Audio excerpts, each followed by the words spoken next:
Монгол үндэсний бүхий дэг жаяг арга техникийг бага наснаас нь эхлэн хүүхэд багчуудад таньж мэдүүлэх, сурталчлах, ховд нутгаас төрөн гарсан улсын алдар цолтой бөхчүүдийн ирээдүйн залгамж халааг бэлтгэж, ирээдүйн аваргуудыг төрүүлэх, барилдах дур сонирхолтой хүүхдүүдийг хөхүүлэн дэмжиж, тэдний авьяас чадварыг нээн илрүүлж хөгжүүлэх, эрүүл чирэг бие бэлдэртэ иргэн болгон төлөвшүүлэх зорилгоор Улсын хурлын гишүүн хууль зүйн дотоод хэргийн сайд Сандгийн Бямб цогтын ивэлдор цэцэрлэгийн 4-5 насны хүүхдүүдийн дунд Жаргалан сумын 1-р цэцэрлэг босоо заяатай Монгол бүхий барилдааныг амжилттай зохион байгууллаа. Өдгөө 7 дахь жилдээ уламжлал болгон зохион байгуулагдаж байгаа энэхүү бүхий барилдааны оролцогчдын тоо хамрах хүрээ жил ирэх тусам нэмэгдсээр энэ жил нийтдээ 28 цэцэрлэгийн 150 гаруй хүүхдүүд энэ тэмцээнд оролцжээ.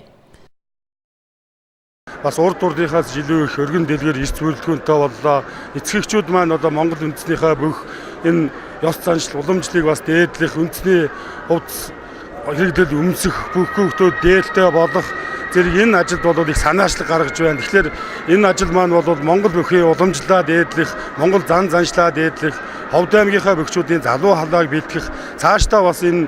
аав ээжүүд, өрх гэр бүл, залуу гэр бүлүүд одоо хүүхдтэй анхаарал тавьж ингэж ажилласнараа бас өрх гэр бүлийн дунд халуун дулаан уур амьсгал үүсэх ийм сайхан одоо боломжийг бүрдүүлж өгч байна. Босоо заяатай Монгол бүхий барилдаанд Даруй сумын цэцэрлэгийн давхар баярын жаргал сайхан төрүүлж, Жаргалан сумын 11-р цэцэрлэгийн лавг сүрэнгийн төгс бэлэг үзүүлжээ. Харин Жаргалан сумын 3-р цэцэрлэгийн Бэрд хааны Нур Давлет, Жаргалан сумын 2-р цэцэрлэгийн Гамболдын Мөнгөн Баатар нар шүүгэрсэн байна. Энэхүү барилдааны өмнө зохион байгуулсан бүх цоллооч хүүхэд шалгаруулах тэмцээнд 21 хүүхэд оролцсноос 1-р байранд Буянт сумын Янзаг цэцэрлэгийн Магсар Жавын Очир сүлд, 2-р байранд Жаргалан сумын 2-р цэцэрлэгийн Даваад оржийн Баяр Жавхлан, 3-р байранд Жаргалан сумын 1-р цэцэрлэгийн Ган цогийн Ган Болорнар, тусгай байранд Мөс сумын цэцэрлэгийн Баяр Санаагийн Батминд, Жаргалан сумын 7-р цэцэрлэгийн Мандал баярын Хасар нар шалгарсан байна. Тэгвэл босоо заяатай Монгол бүхий барилдааны дайчин барилдаанч хүүхдээр Жаргалан сумын 9-р цэцэрлэгийн Ган сүлдийн төр болд, уран михтэй бөхөр Уянт сумын цэцэрлэгийн Ган сүхийн далай, Жаргалан сумын 5-р цэцэрлэгийн Няман дэлгийн Баян мөх өхөөрдөн бөхөр, Жаргалан сумын 2-р цэцэрлэгийн Бэлэгтийн Отхон баяр нар тус шалгарчээ. Ерөн сургуулийн өмнөх боловсролд анх энэ бүхий барилдааныг манай их хурлын гишүүн санаачилж, манай Жаргалан сумын 1-2 дугаар цэцэрлэгүүд одоо ингээд зохион байгуулагчид оролцож байгаа. Энийн цаашдын зорилго нь бол Ховд аймагуудад тийм ээ, Ховд аймагт магадгүй цаашдаа ирээдүйн аваргуудыг төрүүлэн гаргах ийм сайхан ийм зорилготой ийм арга хэмжээ олж байгаамаа. Тэгэд өнөөдрийн арга хэмжээнд эцэгчүүд, багш ажилчид одоо нийт манай Ховд аймгийн ирчүүд маш их сэтгэл өндөр байна, ээж аав сэтгэл өндөр байна. Барилдааны үйл ажиллагаа маш сайхан боллоо.